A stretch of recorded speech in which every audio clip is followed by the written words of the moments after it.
¿Quién vigila las orquídeas? Capítulo 1. Todo comenzó con los sueños. A la edad de tan solo 6 años, estos se hacían cada vez más intensos con el pasar de los días, a un punto en que eran demasiado vívidos hasta el punto de ser casi reales, y yo en esos instantes estoy viviendo todo lo que veo, pero en ocasiones sabía que lo que me estaba pasando no era más que un holograma creado por mi mente, que no estaba despierta, tenía completa lucidez y libre voluntad dentro de mis ensueños.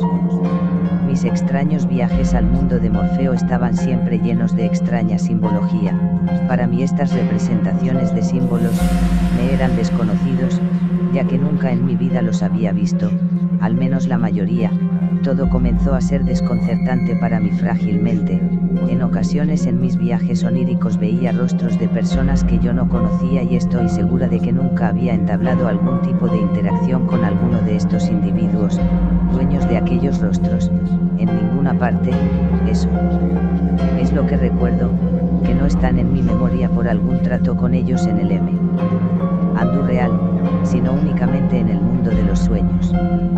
Te pido disculpas por comenzar de una forma tan abrupta, pero no pretendo presentarme ni darte mi nombre, ni el de las personas que te mencionaré. Prefiero mantener el anonimato para evitar problemas mayores. Pasado cierto tiempo, me empecé a percatar de que cerca de la totalidad de lo que soñaba se cumplía en mi pesada pero tranquila vida y en la de los demás a mi alrededor que aparecían en estas inquietantes figuraciones. Era fantástico, al menos desde mi ensombrecida percepción, aunque al principio solo lo veía como una simple casualidad, no demasiado fascinante, simplemente no le daba mayor atención. Al final de cuentas solo soy una niña con mucha imaginación, nunca lo concebí como una sincronicidad. Sin embargo, conforme siguieron avanzando los días más y más, las percepciones se volvían inquietantemente profundas, también tenían una mayor correspondencia con la realidad, a un nivel en el cual cada palabra y cada representación visual que se me figuraba mientras dormía, sucedía tal como se me había presentado en mi mente. Era como si pudiera predecir el futuro, pero a la vez, era angustiante, aunque en momentos reflexioné en la idea de que todo podría ser una causalidad, producto de la intensidad de estas oscuras pesadillas. Hubo una ocasión particular en que me ocurrió una de estas fantásticas coincidencias. Hace varios años atrás, cuando era una niña aún más inocente y pequeña, solía jugar mucho en el jardín de mi casa con los insectos que allí habían. Me gustaban muchos los animales y disfrutaba bastante hablar con ellos. Ese era mi pasatiempo, me agradaba escuchar sus problemas, podían tener charlas que duraban horas con ellos. En ese momento yo tenía un perrito, él era de un color café muy claro, era pequeño y movía la cola alegremente cada vez que veía a cualquier visitante, era como si fuera un niño, el cual era tan inocente que creía que todas las personas eran generosas y querían jugar con él. Los veía como a su familia, los cuales le protegerían y le brindarían cariño incondicional, igual que yo. En ese tiempo, cuando tenía a Beto, así se llamaba mi perro, estuvo presente por mucho tiempo un sueño recurrente. Consistía en un árbol oculto en una neblina espesa, de cuyo interior brotaba una escalofriante voz ceñida de misterio, dotada de una silenciosa tonalidad. Al escucharla todas las personas quedaban hipnotizadas, y hacían lo que la voz les pedía. Cuando eso acaecía, mi perro se volvía de color negro mate. Esto se producía en el momento justo en que él escuchaba esa voz, luego de que su aspecto cambiara a un tono más oscuro, él se acercaba a mí. En el sueño él podía hablar y comunicarse conmigo de una manera muy clara. Él me decía que, si él estaba cerca de mí, la entidad que hablaba a través del árbol de forma hipnótica, no podría afectar ni a mi conciencia o a mi voluntad. La extraña voz que provenía del árbol guiaba a las personas hacia un trillo, al final de este había un mar tormentoso. Cuando lograba que las personas llegaran al destino que se les había indicado, las incitaba a lanzarse para luego aparecer de nuevo en sus casas sin recordar lo acontecido. El fin de este ritual era alimentar a las almas en pena que habitaban esta localidad, empero los seres que ya no eran productivos eran desechados y morían en el inquietante y despiadado océano, casi como si fuera una oscura entidad que vigila el mundo desde las sombras. Mi perro se encargaba de cuidarme y en uno de los sueños él me regaló una piedra negra, como un colgante, que al ponérmelo estas almas jamás podrían acercarse a mí. Las cuales se enfurecían al ver que yo no obedecía a la demoníaca voz e intentaban atacarme. Pero hubo uno de estos entes que se ciñó conmigo, me comenzó a perseguir durante los sueños, pero siempre se mantenía oculto entre ramas o paredes, dependiendo del escenario en el que yo me hallara. Él solo intentaba asustarme generando ruidos, agitando los árboles, lanzando piedras o moviendo objetos. Así era cada vez que soñaba, pero la fuerza de esta entidad fue más allá y empezó a perseguirme en el mundo físico. En uno de mis viajes astrales no pude regresar a mi cuerpo porque este ente me lo impedía. Me robó algo que, según lo que me dijo un espíritu de color azul, eso que me robó era la llave para entrar de nuevo al vehículo físico. Este objeto era una carta, era unas de bastos.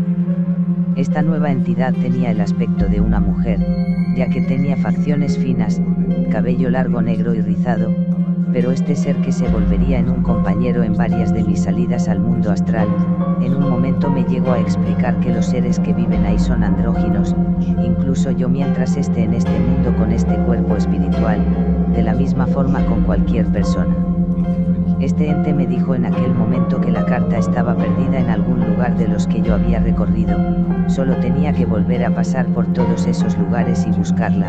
Subí por la montaña de siempre, criaturas etéreas me seguían, algunas eran como cabezas de humo de color gris que se movían a gran velocidad desprendiendo una cola de gas, intentaban dañarme, pero no podían. Porque mi perro estaba conmigo en forma de un colgante de obsidiana. No lograba hallar la carta, llegué a una carretera desconocida y desolada, caminando por ella, porque por alguna razón ya no podía flotar. Llegué a un lugar donde al lado derecho de la calle había una estatua de una virgen totalmente blanca, de ojos azules y la boca pintada de rojo. Cunado la miraba a los ojos, sentía cómo se me iba el aire y cómo cada una de las partes de mi cuerpo se retorcía de forma dolorosa y mis huesos se salían, pero regresaban a su lugar cuando dejaba de verla. Tuve que hacer un gran esfuerzo para evitar mirarla, pero algo me atraía hacia sus ojos, una fuerza misteriosa. Al otro lado, frente a la estatua de la Virgen, había un Cristo negro, solo estaba ahí, pero cuando lo miraba sentía calma, me hacía sentir protegido de esa sacrílega imagen de la Virgen. Cuando avancé varios metros de ese sitio, no pude evitarlo y volteé y la cara de la estatua también se había vuelto hacia mí, sonreía mostrándome sus dientes, me dio en el leve escalofrío, me di la vuelta y seguí. La luna llena estaba en el oeste, ahí permanecía estática, uno de los árboles reflejaba una sombra larga, a lo largo de la vía, pero de esa sombra otra se desprendía y se movía ligeramente. Volví a ver hacia el árbol, había alguien escondido ahí, era él otra vez, sabía que me había estado siguiendo. Cuando notó que lo descubrí, se volvió a esconder, lo ignoré y continué mi camino algo molesta, de ahí pude volver a flotar. Finalmente llegué a una casa abandonada, hecha de ladrillos con el techo algo destruido y tenía un pasillo en el corredor de al menos 100 metros, al final de él, algo brillaba, era la carta, tenía un brillo azul, fui hacia él, me percaté que parada frente a la carta estaba parado ese ser, él era solo una sombra con forma humanoide, caminé despacio y con miedo, llegué al frente de él. Lo miré por unos segundos algo temblorosa para luego agacharme y agarrar la tarjeta, me paré y lo volví a ver. Era como un agujero negro, era solo oscuridad, me di la vuelta y me fui volando de ahí. Llegué a mi casa, luego a mi habitación, el suelo estaba lleno de muñecos viejos y rotos, mezclados con excremento, había una serie de personas a mi alrededor, era como ancianas muy enojadas, vestidas con harapos como de las de un vagabundo, con la cabeza tapada con un manto marrón. Cuando me percaté noté que ya no tenía la carta, no entendía qué pasó pero me empecé a sentir atraída hacia mi cuerpo, hasta que este me absorbió y desperté de golpe y agitada. Respiraba con fuerza, sudaba frío, revisé mi celular, eran las 4 de la mañana, había luna llena y esta se encontraba en el oeste.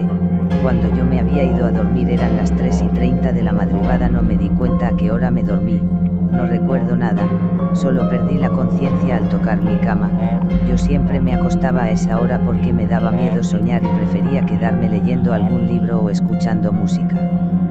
Tiempo después de haber tenido esos sueños, 7 días después para ser puntual, hubo un suicidio colectivo de un grupo de jóvenes que vivían en mi barrio. Se dio un 14 de diciembre a las 3:03 de la tarde, nunca les hablé, eran los vándalos del lugar, nunca se supo por qué hicieron lo que hicieron. Ellos realizaron una especie de ritual satánico donde hirvieron en aceite a mi perro estando él vivo, mientras ingerían una gran cantidad de etilenglicol, el cual habían introducido en gran cantidad en una palangana mezclado con licor. Lo bebieron como si hubiese sido un rico ponche. En el callejón donde ejecutaron el ritual, la policía halló un tarot, pero en él solo habían 12 cartas, se repetían 3 nada más, es decir, el mazo contenía la carta de la luna, el ermitaño y la sacerdotisa, y todas las demás eran esas mismas. Después de aquel incidente, nunca volví a tener ese sueño. Capítulo 2. Ha pasado mucho tiempo desde aquel último suceso relacionado con aquellas extrañas coincidencias, 6 meses aproximadamente, pero no estoy segura. Seguí teniendo experiencias similares, con sueños lúcidos en los que veía a mi propio cuerpo durmiendo, con la diferencia de que ahora es un poco más, ¿cómo decirlo?, intenso, esa es la palabra. Ahora mis experiencias poseían mayor intensidad, eran más reales. Ahora incluso, podía hablar con entidades que me decían no ser de este mundo, me brindaban información acerca de personas cercanas a mí, me contaban hechos que sucederían en el futuro. En un sueño, una de estas entidades me contó que la escuela del pueblo donde vivo se iba a incendiar, me dijeron el día y la hora, un sábado a las 6 de la tarde del mes de junio el día 15, también me dijeron la causa, la cual sería una fuga de gas y me indicaron que sucedería en un momento en que no habría nadie, exactamente como me lo describieron, así sucedió, cada palabra que ellos dijeron así ocurrió. Después de un tiempo, mis habilidades se empezaron a expandir aún más, y como un efecto dominó, comenzaron a hacerse más poderosas, conforme se daban estas experiencias. Ahora, podía leer la mente de las personas. Yo vivía sola con mi tío, en ese entonces cuando me fue a vivir con él tenía 12 años, ahora mientras escribo esto ya cumplí los 15, a pesar del tiempo, estos recuerdos, no los puedo borrar.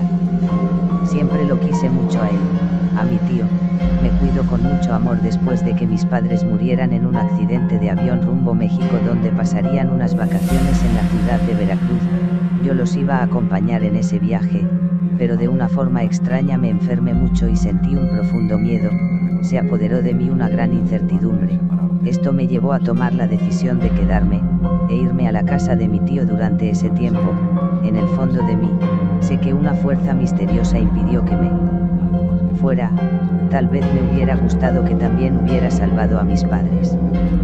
Quedé bajo el cuidado de mi tío, él me dio su cariño y protección, y siempre procuró que no me faltara nada, era como un padre, incluso mejor, tal vez porque en el fondo intentaba suplir esa parte en mí que él creía que me hacía falta. Realmente puedo afirmar con toda seguridad, que él, mi tío, nunca intentó dañarme.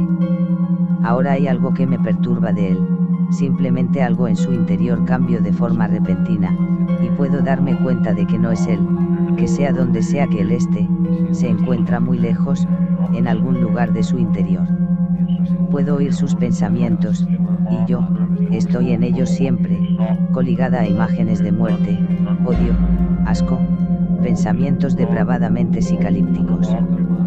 Cuando desarrollé mi habilidad y pude oír lo que había en su mente, él se volteó hacia mí y pude escuchar desde su interior una carcajada, una maldita carcajada, era la risa más aterradora que oí en toda mi corta vida.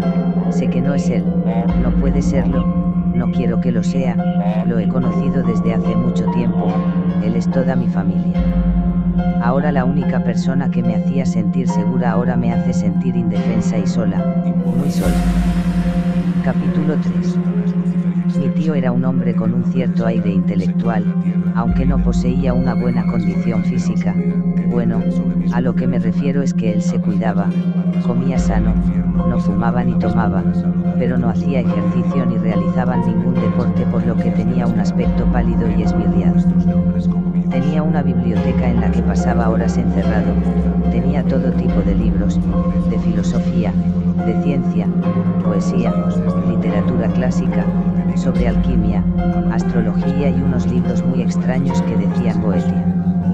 No lo sé, ahora no lo recuerdo, pero cuando lo veía sentía algo en mi interior, no puedo explicarlo, es como cuando miras fijando tu mirada en el reflejo de un diamante durante mucho rato y empiezas a sentir cierta fascinación. Sobre el aspecto de mi tío, lo tengo todo tan claro como si hubiese sido ayer, aún recuerdo esos tiempos, su mirada irradiaba una aguda erudición y en su andar se reflejaba las horas de sedentarismo, era calvo, bastante delgado, de piel muy blanca, era alto, tenía unos penetrantes ojos grises, su rostro era el de un hombre serio y de pensamientos profundos. Su personalidad siempre fue así, la de un tipo tranquilo, sus temas de conversación eran pródigamente cultos, por demás interesantes, nunca lo vi ni lo oí expresarse de forma estúpida o fuera de lugar, por esa razón siempre me gustaba pedirle consejos a él. Lo que más disfrutaba era que me contara historias antes de dormir, pero la pasaba mejor cuando por las tardes tomábamos el café mientras charlábamos, podía pasar horas escuchándolo, ya fuera contándome anécdotas de su juventud, cuando era un rebelde y tenía una banda de rock, o cuando me contaba historias de misterios, eran mis favoritas. Además, él era un gran cocinero, recuerdo el sabor de su comida, era lo mejor que había probado. Cuando llegaba del colegio cansada, después de tanta agitación por el estudio y la gente, llegar a la casa y cenar era lo único en lo que podía pensar. Por tanto tiempo sentí admiración por el que me convertí en una versión suya, al menos en lo que a su personalidad se refiere, a pesar de ver en él una fuente de protección y consuelo. Pronto se convertiría en mi peor pesadilla, en el monstruo bajo la cama que acecha a los niños indefensos, o en el coco que se esconde en el armario y se lleva a los pequeños que no quieren dormir. Nuestra casa era de color blanco, era espaciosa, a mi tío no le interesaba tener muchos muebles, a él le gustaba la luz, no toleraba rincones oscuros, alrededor suyo todo debía ser claro y visible, no podía haber nada escondido, por eso los únicos muebles que tenía eran la mesa del comedor, los sillones era de madera y con las patas largas, y en la cocina el trastero, la estufa, el refri y el fregadero estaban todos en una sola pared y eran pequeños, todo lo demás era espacio desocupado y siempre permanecía limpio, si caía una mancha al piso de inmediato la limpiaba. Tanto la cocina, el comedor y la sala estaban pegados, no había paredes entre ellos, solo era un pasillo largo y pulcro, con paredes de madera revestida con yeso de un color blanco y puro, el piso era de cerámica tipo madera de un color oscuro, esto le daba a la casa una imagen elegante, también había ventanas por todos lados, en la cocina habían dos, una frente al fregadero que miraba al norte y había otra en la pared derecha hacia el este, en el pasillo en la parte del comedor había un solo ventanal enorme, estaba adornado con unas lindas cortinas color índigo, todo el lugar estaba iluminado, los cuartos y el baño se encontraban en el segundo piso. Capítulo 4. Con el pasar de los meses, creo habían pasado 3, ya he perdido la noción del tiempo, poco a poco empecé a notar que estar en mi casa ya no era tan tranquilo, el ambiente se volvía cada vez más denso y con el pasar del tiempo me sentía pésima estando en ese lugar, empecé a sentir depresión, ira, estrés, la atmósfera era de pesimismo, aunque parece extraño, el lugar cobró un aura oscuro, era como si una niebla cubriera el lugar, aunque las cortinas estuvieran abiertas y hubiera sol, en el interior se mantenía un tono oscuro mezclado con un aire frío. Por mis habilidades psíquicas, mi interacción con otros humanos se había vuelto imposible. En la escuela podía oír los pensamientos de las personas, escuchaba las burlas e insultos hacia mí de parte de los maestros y compañeros. Nunca me imaginé que mi maestra me odiara tanto. No soportaba mi cara ni mi presencia la oía decirlo. Uno de mis compañeros parecía estar enamorado de mí, pero era tímido. Estaba demasiado lleno de inseguridades y no se atrevía a hablarme. Su único pasatiempo eran los libros, de terror y ocultismo. Parece interesante. Me pregunto qué hubiera pasado si mientras estuvo en vida me hubiera hablado. ¿Hubiéramos sido buenos amigos o nos hubiéramos odiado? No lo sé, pero unas muñecas abiertas dicen mucho sobre él. Creo que habernos mantenido así fue lo mejor. En estos momentos precisos de mi vida estoy en una situación parecida. Me encuentro parada en el filo de un abismo. Solo estoy a un paso, solo debo saltar de aquí y huiré de este demonio. En los días pasados un ser oscuro entraba a mi habitación y se subía sobre mi cama y me alzaba un poco en el aire. Al menos era lo que yo sentía. Podía ver sus ojos amarillos como linternas, y de él salían 1000 voces que llenaban la habitación, pero al final todo era solo un sueño. A veces el golpeteo en mi ventana me despertaba y asustaba, luego comenzaban a rasguñarla. Me empezaba a preocupar al pensar que mi habitación estaba en un segundo piso. Vivo en la ciudad, en la parte más urbana. No hay árboles ni ramas alrededor. Entonces, ¿quién es el que está ahí afuera? La última vez que cené con mi tío, él me miraba, sacaba los platos y los cubiertos de las gavetas con meticulosidad, observándome, con los ojos muy abiertos como si intentara que se le salieran de sus órbitas. Sirvió la comida y me puso el plato. Se sentó al otro lado de la mesa, juntó las palmas de sus manos y entrelazó sus dedos. Puso su boca sobre sus manos empuñadas y solo me veía con esa misma expresión en sus ojos. No dijo nada.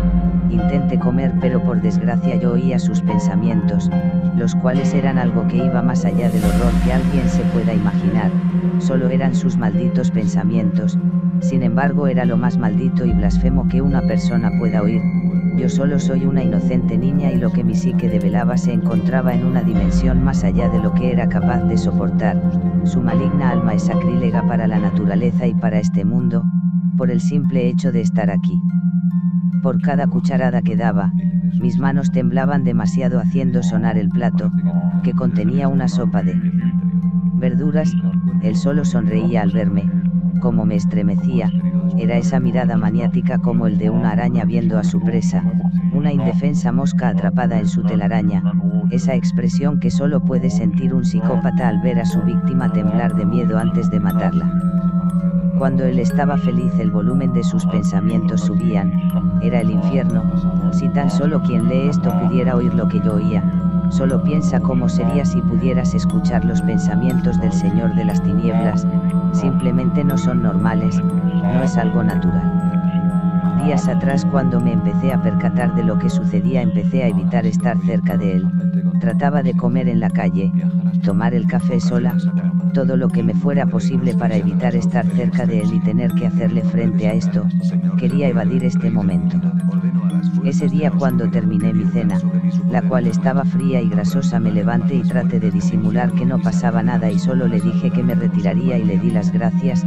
Él sonrió a la vez que formulaba un sonido como de burla. Me di la vuelta y él me habló. De detrás mío salió una voz perturbadoramente ronca que me dijo: pero ya sabes que hoy vas a morir. Buenas noches, cariño. Me recorrió un terrible escalofrío por mi columna.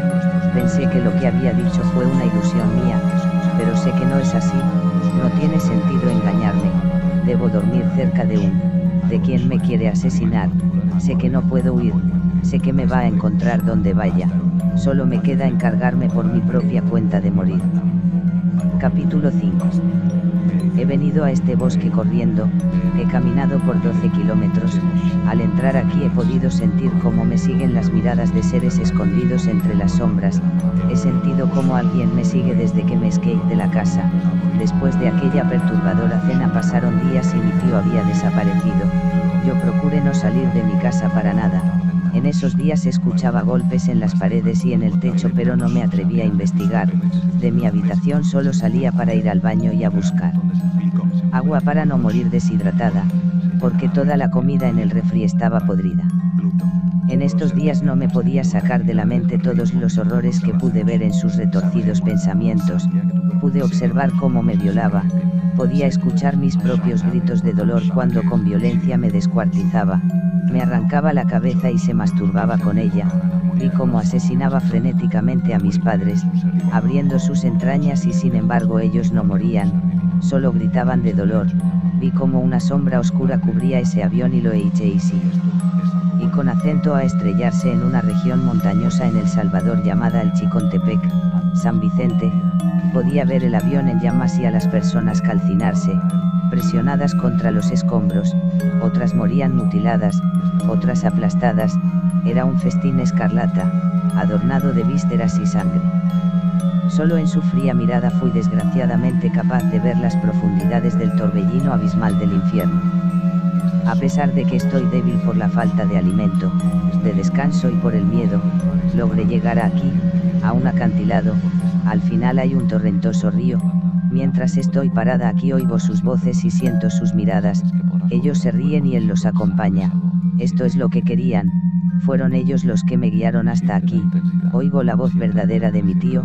Él está llorando, atrapado por los demonios que él mismo desató y se apoderaron de su cuerpo y lo obligaron a seguir siendo amable conmigo porque no podía hacer otra cosa que obedecerles. Me quieren a mí para liberarlo a él, porque mis dones son naturales, no provienen de ningún pacto, y estos vampiros psíquicos se pueden alimentar enormemente de mi energía, y a pesar de que sé que mi tío nunca fue bueno conmigo porque me quería y me comprendía, sino porque me estaba usando, él ha sido la única persona que me dio algo de cariño y fue la única persona a la que llegué a amar. Por eso hago esto, me sacrifico por él. Me observan curiosos esperando a que termine de escribir. En estas hojas, que lo más seguro es que nadie encuentre y nunca lleguen a ser leídas, y lo que viví en estos años quedará en el olvido, nunca llegará a ser de conocimiento de la gente toda esta oscuridad que ha cubierto al mundo. Adiós.